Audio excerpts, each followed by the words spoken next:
Hello बच्चों। आज मैं स्टार्ट कर रही हूँ लेसन 10 आ हीरो। ये लेसन 10 इंग्लिश रेनबो बुक का है और इसकी एक्सप्लेनेशन आज मैं अच्छे से बताने जा रही हूँ। इसको ध्यान से सुनिएगा। ये जो लेसन का नाम है ये सजेस्ट कर रहा है एक नाउन को। हीरो वो व्यक्ति होता है जो साहस से भरे कार्य करता है। तो इस लेसन के थ्रू हम लोग जानेंगे कि कौन ऐसा व्यक्ति है जो साहसिक कार्य करता है और उसको हीरो की संज्ञा मिलती है या हीरो की उपाधि मिलती है। चलिए स्टार्ट करती हूँ, उसको समझिएगा। एक एक वर्ड को बड़े ध्यान से समझिएगा, उसके पार्ट ऑफ स्पीच को भी समझते चलिएगा। स्वामी इज अ 9-year-old बॉय। स्वामी एक 9 साल का लड़का है। यहाँ पर ओल्ड वर्ड है, इसको ये बूढ़ा मत समझिएगा। किसी की एज बताते हैं तो ओल्ड वर्ड यूज किया जाता है। स्वामी इज अ 9-year-old बॉय, एक 9 साल का लड़का है। हु लिव्स, जो रहता है, इन मालगुडी विलेज, मालगुडी विलेज में यानी कि गांव में, गांव का नाम दे रखा है। विद हिज पेरेंट्स, अपने माता पिता के साथ। एंड ग्रैंड मदर, और अपनी दादी के साथ। वन डे, एक दिन, his father was reading a newspaper. उसके पिता, वॉज मतलब थे, रीडिंग मतलब पढ़ना, पढ़ रहे थे अ न्यूज़पेपर, एक न्यूज़पेपर को। अब उस न्यूज़पेपर में जो लिखा है उसके पिता पढ़कर सुना रहे हैं, देखिए जरा। Father, Swami listen to this. Listen का जो वर्ड है लिसन का मतलब होता है सुनना, और लिसन के बाद टू वर्ड यूज होता है, टू प्रपोजिशन यूज होता है। स्वामी लिसन टू दिस, स्वामी इसे सुनो। दिस मतलब इसे, न्यूज को सुनो। A news of the bravery, एक खबर है, ऑफ द ब्रेवरी बहादुरी की, ऑफ अ ब्लेज लेड, एक गांव के लड़के की, हु वाइल रिटर्निंग, जो, रिटर्निंग का मतलब होता है लौटना, वापस लौटना, होम मतलब घर, जो वापस लौट रहा था। और उस समय वाइल जब लग जाता है तो ड्यूरिंग का अर्थ देता है, यानी कि दौरान। जब वो घर लौट रहा था, घर लौटने के दौरान, by the jungle, jungle path, जंगल के रास्ते से, केम, वो आ गया, फेस टू फेस यानी कि उसका हो गया या पड़ गया उसका फेस टू फेस सामना हो जाना, विद अ टाइगर, एक टाइगर से। अब देखिए क्या होता है, tiger, till some people came, तभी क्या हुआ, कुछ लोग के मतलब आ गए, दैट वे, उस रास्ते, एंड किल द टाइगर, और टाइगर को किल कर दिया। किल का मतलब होता है मार देना, और टाइगर को मार दिया। किन लोगों ने मारा, कुछ लोगों ने जो रास्ते में आ गए थे। आगे देखिएगा। आफ्टर रीडिंग इट, इसे पढ़ने के बाद, आफ्टर रीडिंग इट थ्रू, इसे पढ़ने के बाद, थ्रू यहाँ पर किसी सोर्स को बताता है कि कहाँ से पढ़ रहा है, पढ़ा है इन्होंने, एक न्यूज़पेपर से। तो after reading it through newspaper ये होना चाहिए। आफ्टर रीडिंग इट थ्रू, इसको पढ़ने के बाद, अच्छे से पढ़ने के बाद, फादर लुक्ड एट स्वामी, पापा ने लुक मतलब देखा, एट स्वामी, स्वामी की ओर या स्वामी को, एंड आस्क्ड, और पूछा, क्या पूछा, व्हाट डू यू से टू दैट, तुम क्या कहना चाहते हो इस बारे में। व्हाट डू यू तुम, से कहना, टू दैट इसके बारे में, और डू लगा है तो ये प्रेजेंट इंडेफिनिट टेंस हो गया। तो ता है, टी है, ते है, शब्द अर्थ में निकलेंगे। व्हाट डू यू से टू दैट, तुम्हारा क्या विचार है इसके बारे में, तुम क्या कहना चाहते हो इसके बारे में। तो स्वामी क्या बोल रहा, आई थिंक, मुझे लगता है, he must have been a very strong and grown up person. He must have been, वो होगा, अ वेरी स्ट्रॉन्ग, एक बहुत बहादुर, बहुत ताकतवर, एंड ग्रोन अप पर्सन, और बड़ा व्यक्ति होगा। मतलब उनकी बात को झूठ साबित करने के लिए वो क्या कह रहा है कि मुझे नहीं लगता कि वो लड़का होगा, छोटा बच्चा होगा, बल्कि वो कौन होगा, वेरी स्ट्रॉन्ग, एक बहुत ताकतवर, और ग्रोन अप, बड़ा व्यक्ति होगा। क्योंकि कोई व्यक्ति अगर ताकतवर होगा और बड़ा होगा तो वही व्यक्ति टाइगर को क्या कर सकता है, टाइगर को फेस कर सकता है। आप बोल रहे हैं बच्चा होगा, तो ऐसा नहीं होगा। Not at all a boy, वो एक छोटा बच्चा या बच्चा नहीं होगा, बड़ा व्यक्ति होगा। किसने बोला ये, स्वामी ने। How could a boy fight tiger, कैसे एक लड़का, फाइट मतलब लड़ाई कर सकता है, लड़ाई करना सकता है, और टाइगर, कैसे एक लड़का टाइगर से लड़ाई कर सकता, हाँ, ऐसा पॉसिबल ही नहीं है, कर ही नहीं सकता। फादर, अब फादर क्या बोल रहे हैं उसकी बात को रिप्लाई करते हुए, जरा देखिए।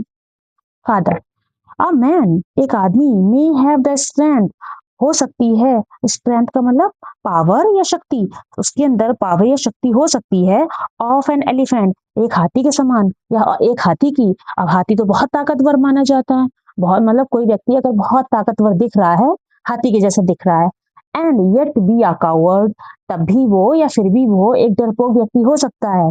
ऐसा नहीं कि कोई व्यक्ति अगर देखने देखने में एलिफेंट जैसा दिख रहा है तो वो जरूरी नहीं है कि वो ताकतवर है, दिख रहा है तो वो उसके अंदर उतना साहस दिखाने का भी हिम्मत हो।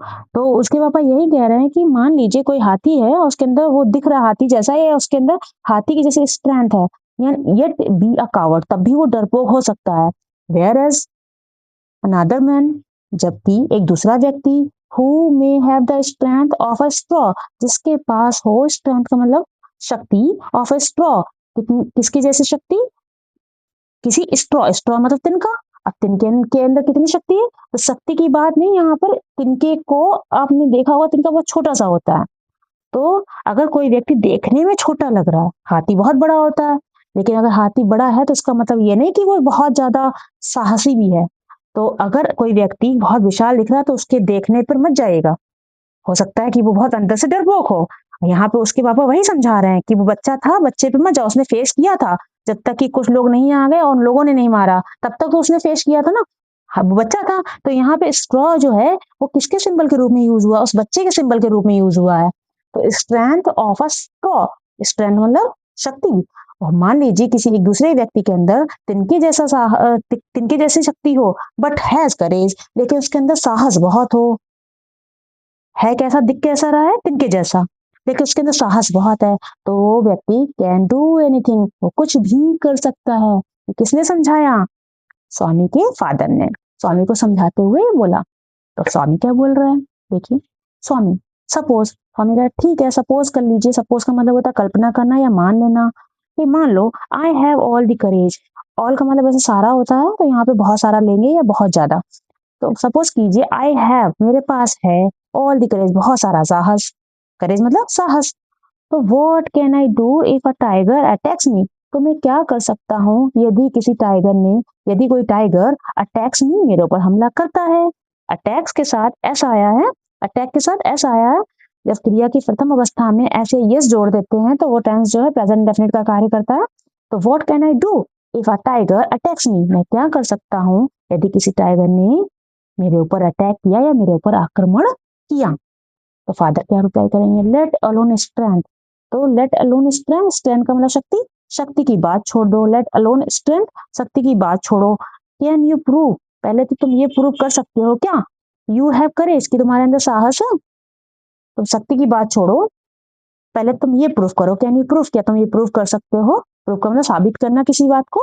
यू हैव करेज, कि तुम्हारे पास करेज है, करेज का मतलब साहस। लेट मी सी, चलो मैं देखता हूँ, मुझे देखने दो। इफ यू कैन स्लीप, यदि तुम सो सकते हो, अलोन अकेले, टू नाइट आज रात, इन माई ऑफिस, मुझे प्रूफ करके दिखाओ कि क्या तुम अकेले आज रात मेरे ऑफिस में सो सकते हो। हु सेड दीज वर्ड्स, स्वामी के पापा ने बोला। किसने कहा ये शब्द, स्वामी के फादर ने। कि मुझे ये प्रूफ करके दिखा सकते हो क्या कि तुम मेरे ऑफिस में अकेले सो सकते हो। अब आगे देखिए, स्वामी, स्वामी क्यों बोला था फादर ने ऐसा, जरा आगे बताया जा रहा है। Swami had always slapped beside his granny which irritated his father. Swami had always slapped, हमेशा सोया करता था या सोता था, बिसाइड मतलब पास में, हिज ग्रैनी अपनी दादी के, ग्रैनी मतलब ग्रैंड ऊपर बताया गया था ना कि वो उसके पाप, वो अपने ग्रैंड मदर के साथ रहता है, तो अपनी दादी के साथ सोता था। विच इरिटेटेड, जो इरिटेट करता था, इरिटेट का मतलब चिढ़ाता था या गुस्सा दिलाता था, हिज फादर उसके पिता को, मतलब स्वामी के फादर चाहते थे कि वो बड़ा हो रहा है, 9 ईयर का हो चुका है, तो अब तो अकेले थोड़ा सोने की प्रैक्टिस करे या थोड़ा सा रिस्पॉन्सिबल हो, थोड़ा उसके अंदर करेज आए। वो हमेशा अपनी दादी के पास सोया करता था, जिससे उसके पिता जो थे वो क्या होते थे, नाराज होते थे या गुस्सा होते थे। स्वामी, तो स्वामी क्या बोला, उसके पापा ने कहा ठीक है मेरे ऑफिस में सो के दिखाओ, मुझे प्रूफ करके दिखाओ। तो स्वामी क्या बोला, from the first of the next month, next month का मतलब होता है अगला महीना, अगले महीने की पहली, फर्स्ट मतलब पहली, पहली डेट मान लीजिए, from the first of the next month, अगले महीने की फर्स्ट डेट से या एक तारीख से, आई विल स्लीप, मैं सोऊंगा, अलोन फादर, अकेले पिताजी, मैं अकेले सोया करूंगा। यहाँ पे विल या शैल आता है तो वो फ्यूचर इंडेफिनिट टेंस होता है और उसका मतलब होता है गागीगे, ठीक है। तो मैं सोऊंगा अकेले पिताजी। तो फादर क्या बोले, no you must do it from today, नहीं, मस्ट मतलब जरूरी, जरूरी होगा निकलेगा अर्थ इसका लास्ट में। You must do it from today, तुमको इसको आज ही करना होगा, आज से ही तुमको शुरू करना होगा। वो बहाने कर रहा है ना कि मैं अगले महीने की तारीख से सोऊंगा, लेकिन उसके पिता क्या बोले, नहीं तुमको आज ही से शुरू करना होगा, आज ही करना होगा। इन द इवनिंग, अब शाम होती है, इन द इवनिंग, शाम में Swami went to his granny. Swami went मतलब सेकेंड फॉर्म है ये गो की, और ये पास्ट इंडेफिनिट में यूज होती है। स्वामी वेंट टू हिज ग्रैनी, स्वामी गया टू हिज ग्रैनी, अपनी दादी के पास, एंड स्लेप्ट और सो गया, अंडर हर ब्लैंकेट, उनके कंबल के अंदर।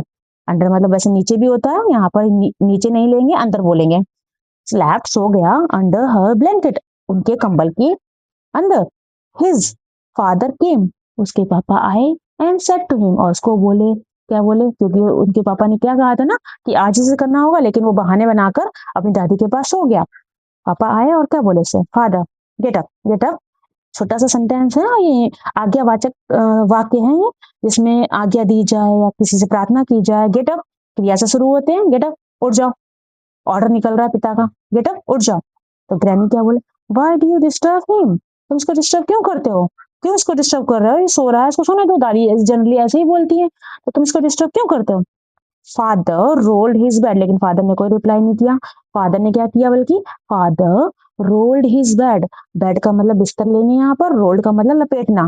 फादर ने लपेटा हिज बेड, उसके बिस्तर को, एंड टुक इट और लिया इसको। टुक जो है सेकंड फॉर्म है टेक की, तो टुक इट इसको लिया, अंडर हिज आर्म्स अपनी बाहों में, मतलब बिस्तर को कहाँ दबा दिया उसके पापा ने, अपने हाथों में दबा लिया, या हाथ में लेकर खड़े हो गए या चलने के लिए रेडी हो गए। ठीक है, आगे देखिए। फादर, और इसके बिस्तर को लपेट करके पिता क्या बोले, come with me. Come with me, with का मतलब साथ में, मी मतलब मेरे साथ में, कम मतलब आओ। Swami, let me sleep in the hall please, your office is very dusty.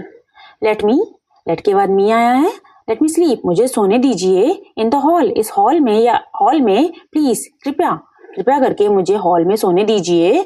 Your office आपका जो ऑफिस है, इज वेरी डस्टी बहुत गंदा है, बहुत उसमें धूल है, बहुत गंदगी से भरा हुआ है, आपका ऑफिस बहुत गंदा है, मुझे हॉल में सोने दीजिए।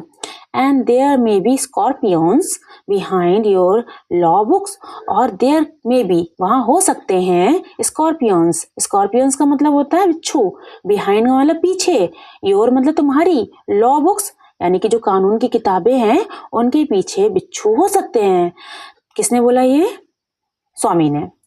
पापा से ने बोला, फादर, नो नहीं, यू मस्ट लर्न तुमको सीखना चाहिए, not to be afraid of darkness कि नहीं डरना है। अफ्रेड का मतलब होता है डरना, नहीं डरना है। अफ्रेड के बाद ऑफ आता है, अफ्रेड ऑफ डार्कनेस अंधेरे से।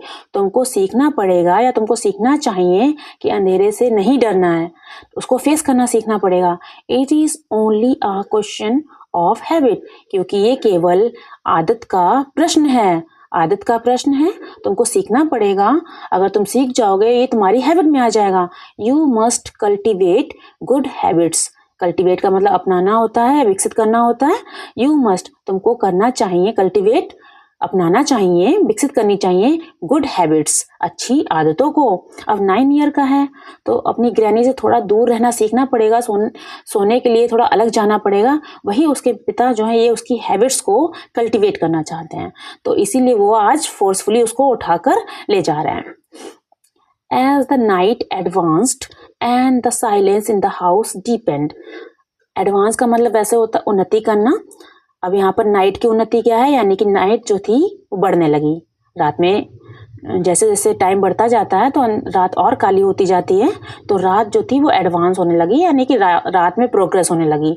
एंड द साइलेंस, और जो अंधकार, साइलेंस चुप्पी, या इसको बोल सकते हैं silence in the house depend, घर में साइलेंस यानी कि चुप्पी, डीपेंड गहरी हो गई, यानी कि चुप्पी भी बढ़ गई। रात में सब सो जाते हैं तो साधारणतः क्या होता है, साइलेंस छा जाता है, तो चुप्पी छा गई। ठीक है। स्वामीज हार्ट बीट फास्टर, और स्वामी को इस चीज से डर लगता था, रात भी ज्यादा हो गई है, साइलेंस भी बढ़ गई है। स्वामीज हार्ट, स्वामी का ये अपॉस्ट्रोफी है, इसका मतलब काकी के होता है। स्वामीज हार्ट, स्वामी का जो दिल था बीच मतलब धड़कने लगा, फास्टर मतलब तेज से धड़कने लगा। ही रिमेम्बर्ड, और जब अंधेरा होता है छोटे बच्चों के साथ क्या होता है, आप भी छोटे हैं, आपको भी पता होगा कि जब अंधेरा होता है तो पुरानी जितनी बातें होती हैं जो डर से रिलेटेड होती हैं वो सब याद आने लगती हैं। ही रिमेम्बर्ड, ऐसा उसके साथ भी हुआ, उसको याद आने लगी ऑल द स्टोरीज, सारी कहानियां ऑफ डेविल्स, डेविल्स मतलब दानव, एंड घोस्ट और भूतों की और राक्षसों की सारी कहानियां उसको याद आने लगी। That he had heard in his life, जो कि उसने सुनी थी इन हिज लाइफ, अपने जीवन में। यानी कि 9 साल का वो हो गया है और 9 साल की अवस्था तक उसने जितनी भी कहानियां अपने जीवन में सुनी थी वो सब उसको याद आने लगी। ही शट हिज आईज टाइटली, उसने बंद कर ली अपनी आंखें। टाइटली का मतलब कस करके, एंड कवर्ड और ढक लिया हिमसेल्फ अपने आप को, विद हिज ब्लैंकेट अपने कंबल से, अंडर द बेंच, कहाँ पर, बेंच के नीचे। आपको तस्वीर दिख रही होगी, ये देखिए ये तस्वीर है, ये स्वामी है नीचे लेटा हुआ, बेंच के नीचे लेट करके उसने अपने आप को ढक लिया और अपनी आंखों को टाइटली बंद कर लिया। अंडर द बेंच, बेंच के नीचे। He put his hand out to feel Granny's present at his side. He put his hand out. उसने रखे his hand अपने हाथ out बाहर की ओर to feel महसूस करने के लिए Granny's presence, Granny की यानी कि दादी की प्रेजेंस का मतलब होता है उपस्थिति। यानी कि जब बच्चे होते हैं ना तो उनको अपने दादी या मम्मी पापा का हाथ पकड़ने की आदत होती है या उनको कवर करने की आदत होती है। तो दादी के हाथ को फील करने के लिए उसने, उनकी प्रेजेंस को फील करने के लिए उसने अपना हाथ बाहर बढ़ाया, एट हिज साइड, अपनी तरफ से, as it was his habit, जो कि उसकी हैबिट थी। क्या करा उसने, वो अपना दादी के पास जब लेटता होगा तो हाथ बढ़ाता होगा उनकी प्रेजेंस को फील करने के लिए।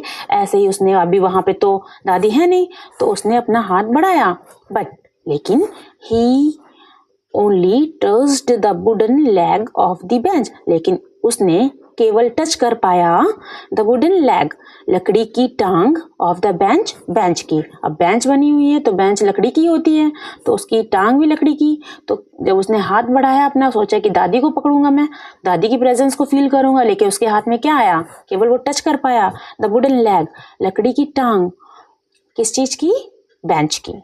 He sweated with fright, fright का मतलब डर, sweated का मतलब पसीना, उसका डर की वजह से पसीना छूट गया, यानी कि डर से उसका पसीना निकलने लगा। स्वामी moved to the edge of the bench, Swami moved का मतलब बढ़ा, to the edge किनारे की ओर, of the bench बेंच के जहाँ पे लेटा था बेंच के किनारे की तरफ बढ़ा। He stared, स्टेयर्ड का मतलब होता है घूरना, उसने घूरा, into the darkness, उस अंधकार में, कमरे में लाइट नहीं थी, अंधेरा था तो उसने उस अंधकार में देखने की कोशिश की। Something was moving down, something कुछ, वॉज मूविंग चल रहा था, डाउन मतलब नीचे की ओर, कुछ नीचे की ओर चल रहा था। एज इट केम नियरर, और जैसे ही, इट मतलब ये है, केम मतलब पास में, सॉरी केम मतलब आया, नियरर मतलब पास में, जैसे ये पास में आया, thinking it was a ghost, तो सोच करके कि ये इट वॉज अ घोस्ट, कि ये भूत है। स्वामी को क्या लगा, जैसे वो पास आया उसको लगा ये कि भूत है। ही क्रॉल्ड आउट, क्रॉल्ड का मतलब होता है रेंगना, वो रेंग करके, आउट मतलब बाहर आया, वो रेंगते हुए बाहर आया, from under the bench, bench के नीचे से, from under the bench, bench के नीचे से, फ्रॉम मतलब से, एंड और हग्ड इट, हग का मतलब गले लगाना होता है, यहाँ पर क्या बोलेंगे, गले नहीं लगाया, उसको गले से पकड़ लिया, and hugged it with all his might, might का मतलब पावर, स्ट्रेंथ, अपनी जितनी शक्ति थी साहस के साथ उसको कस के पकड़ लिया, उसको हग कर लिया। ही यूज्ड हिज टीथ, उसने यूज किए हिज टीथ, अपने दांत को, ऑन इट, इस पर। अब इट यहाँ पर किसके लिए आया, उस चीज के लिए, तो अभी हमको पता नहीं वो क्या है, इसलिए इट यूज किया गया है। ही used his teeth on it, उसने अपने दांत का प्रयोग किया इस पर। कैसे, लाइक अ वेपन, वेपन का मतलब होता है औजार, एक औजार की भांति, जैसे हमारे हाथ में कुछ चाकू है या कुछ और है तो हम उससे वार कर सकते थे, लेकिन उसने उस टाइम पे किससे वार किया, किसका यूज किया, अपने दांतों का। The creature yelled out in pain, creature यानी कि प्राणी, यानी कि जो भी इंसान था या जो भी भूत उसको लगा था, वो जो प्राणी था yelled out in pain. Yelled out का मतलब होता है चिल्लाया, in pain दर्द में चिल्लाने लगा. In a moment, his father, the cook and a servant came in carrying a light. उसी क्षण उसके पिता, his father उसके पिता, the cook उसका कुक मतलब जो खाना बनाने वाला होता है उसको रसोइया भी बोलते हैं, उसका कुक एंड अ सर्वेंट और एक नौकर केम इन अंदर आए, कैरिंग पकड़े हुए अ लाइट एक लाइट को, दिख रहा होगा आपको पिक्चर में है ना, ये लाइट ये लैंप है, उसको पकड़ते हुए अंदर आए. ऑल द थ्री वो सारे तीनों फेल ऑन गिर पड़े ऑन द बर्गलर मतलब चोर या जो सेंध लगाकर बैठा होता है, यहाँ पे वो सेंध लगाकर बैठा हुआ था, सेंधमार भी बोलते हैं उसको.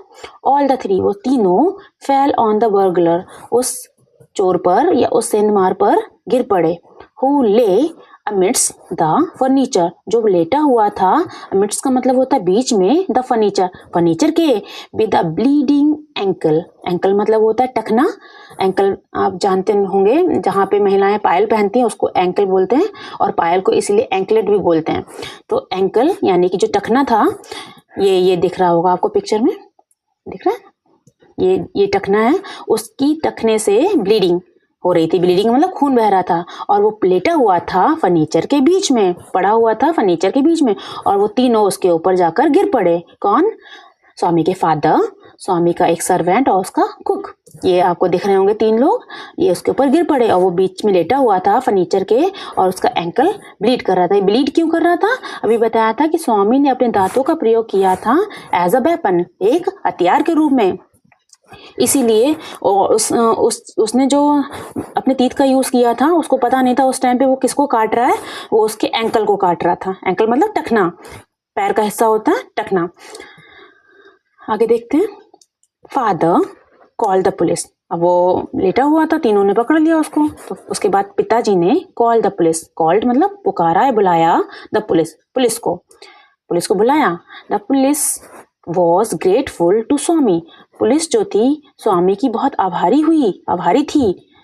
एस क्योंकि ही हैड कॉट उसने पकड़ा था द नोटोरियस थीफ एक चोर को. और चोर कैसा था? नोटोरियस एक ऐसा व्यक्ति होता है जो बुरे कार्यों के लिए फेमस होता है, जिसको हिंदी में बोलते हैं कुख्यात. एक कुख्यात चोर को पकड़ा था. The next day in the school. अब उसको पकड़वाया था तो पुलिस बहुत आभारी हुई थी स्वामी की. अगले दिन भाई स्वामी स्कूल गए. द नेक्स्ट डे अगले दिन इन द स्कूल में स्वामीज क्लासमेट्स जो साथ में पढ़ने वाले सहपाठी होते हैं उनको बोलते हैं. स्वामी के जो क्लासमेट थे कॉन्ग्रेचुलेटेड हिम. कॉन्ग्रेचुलेट का मतलब होता है किसी को बधाई देना. तो स्वामी की फ्रेंड्स ने, क्लासमेट्स ने उसको बधाई दी. एंड लुक्ड एट हिम और उसको देखा विद रिस्पेक्ट सम्मान के साथ. अगले दिन स्वामी के जो क्लासमेट्स थे उन्होंने उसको बधाई दी और उसको बड़े सम्मान से देखा. The headmaster said. हेडमास्टर जैसे प्रिंसिपल होते हैं और कुछ स्कूल में हेडमास्टर उनको कहा जाता है, तो हेडमास्टर ने सेड कहा that Swami was a true scout कि स्वामी एक सच्चा स्काउट था. ट्रू मतलब सच्चा, स्काउट जैसे स्काउट गाइड होता है तो उसमें सारी ट्रेनिंग वगैरह दी जाती है बच्चों को, तो उसको ही बोला गया है कि स्वामी एक सच्चा स्काउट था. The news of his bravery.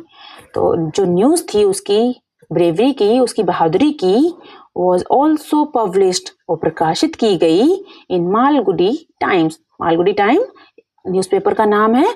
उस पेपर में उसकी बहादुरी की खबर को पब्लिश भी करवाया गया या प्रकाशित की गई. तो ये लेसन था. तो अगर आपके अंदर साहस है, ठीक है, और आप भले से छोटे हैं, ठीक है, और आपके अंदर साहस है तो आप बहुत कुछ कर सकते हैं जैसे कि हमारे स्वामी ने किया. ठीक है, आई होप आपको ये स्टोरी पसंद आई होगी. और अगर आपको ये स्टोरी पसंद आई है और आप ऐसे ही अपने सिलेबस से रिलेटेड वीडियोस चाहते हैं तो मेरे चैनल को सब्सक्राइब कर लीजिएगा और पिछले जितने भी वीडियोस पड़े हैं वो उनको देखिएगा. ठीक है, और कमेंट कीजिएगा और अपने दोस्तों में इसको शेयर कीजिएगा. Thanks for watching it.